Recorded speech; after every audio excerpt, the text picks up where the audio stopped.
Assalamualaikum warahmatullahi wabarakatuh. Pada kesempatan kali ini, kelompok kami yaitu kelompok 3 ingin menjelaskan materi mengenai hubungan teori komunikasi dengan komunikasi pemasaran untuk memenuhi tugas mata kuliah Marketing PR K01 yang dibimbing oleh Ibu dosen Ibu Dian Meta Arianti, SOS MSI. Sebelumnya, saya ingin memperkenalkan diri. Saya Hasya Raisa dengan NPM 203516446490.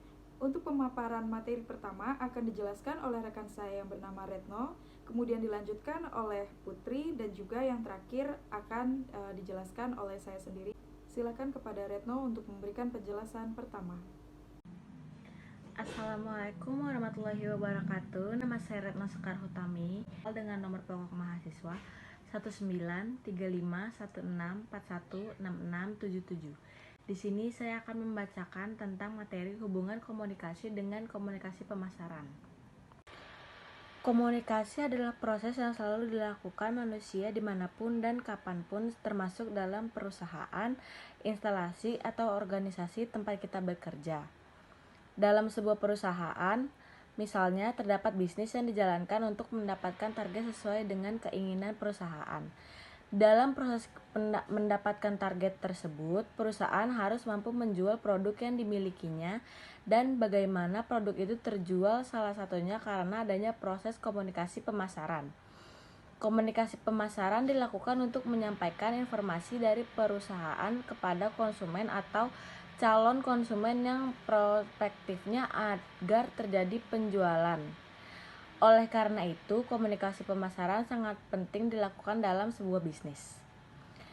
Pengertian dari komunikasi pemasaran itu sendiri, bagaimana perencanaan komunikasi pemasaran, dan siapa sajakah sasaran komunikasi pemasaran.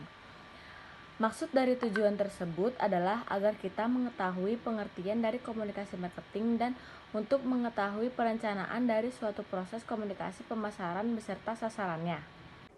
Pengertian komunikasi pemasaran. Komunikasi pemasaran adalah salah satu kegiatan pemasaran yang berusaha menyebarkan informasi dan pengetahuan guna meningkatkan pasar sasaran perusahaan maupun produk agar bersedia menerima, membeli, dan setia kepada produk yang ditawarkan oleh produsen.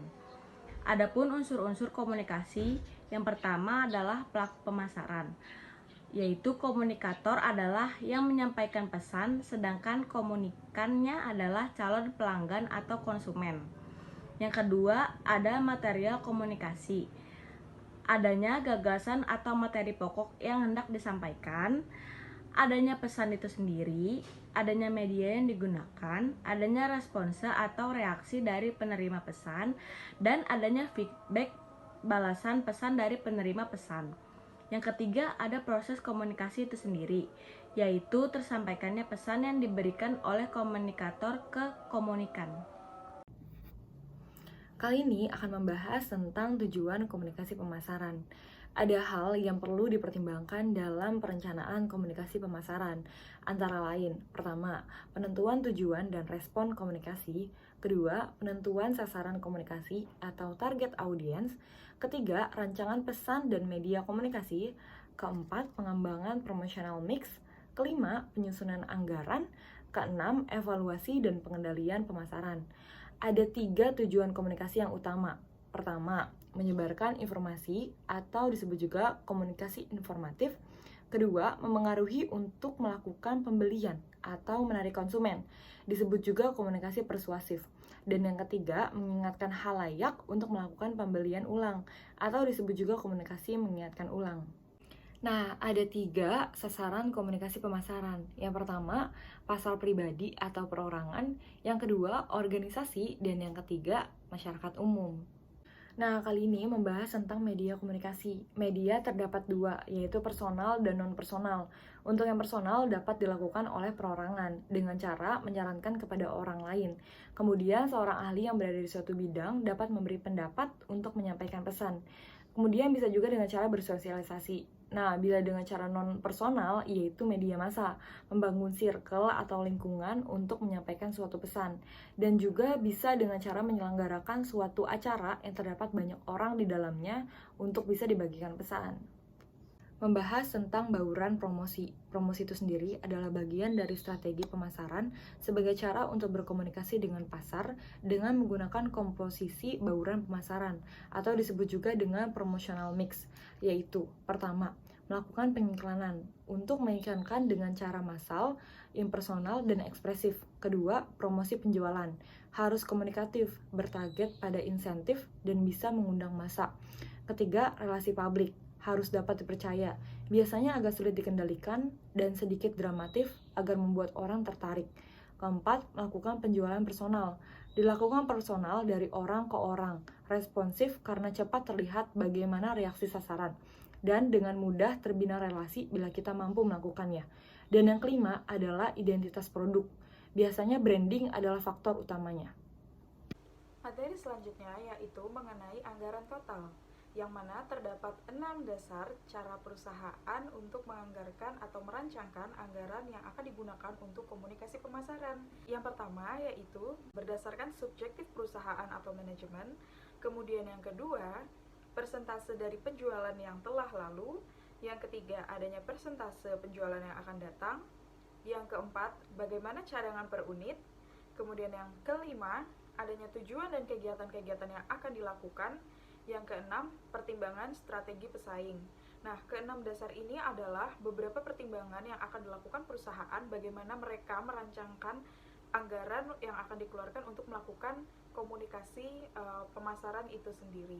Materi selanjutnya yaitu mengenai evaluasi dan pengendalian kegiatan promosi. Hal ini dilakukan untuk melihat seberapa efektifnya cara-cara yang telah dilakukan untuk melakukan promosi itu sendiri.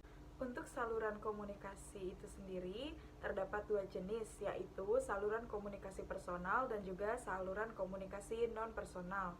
Untuk saluran komunikasi yang personal dilakukan secara direct, misalnya antar tetangga, keluarga, kemudian teman, rekan sejawat, dan lain sebagainya. Kemudian untuk saluran non-personal, komunikasi pemasaran ini dapat dilakukan melalui platform digital yang mana lebih mencakup secara massal, seperti misalnya melalui sosial media, koran, suatu event yang mana mencakup banyak orang, tidak hanya 1-2 orang atau mulut ke mulut, tetapi langsung secara banyak person yang include di dalamnya untuk bisa mengetahui suatu informasi dalam kegiatan komunikasi pemasaran. Pada kesempatan terakhir ini, saya ingin memberikan kesimpulan yang mana kita semua sudah tahu bahwa komunikasi pemasaran adalah dua jenis kegiatan yang tidak mungkin terpisahkan, yaitu di mana kita melakukan pemasaran atau menawarkan suatu produk melalui proses komunikasi, yaitu kita memberikan informasi kepada calon konsumen atau audiens, dan juga audiens menerima informasi itu untuk mereka olah dan mereka terima, sehingga mereka memiliki ketertarikan untuk membeli atau menerima apa yang kita berikan.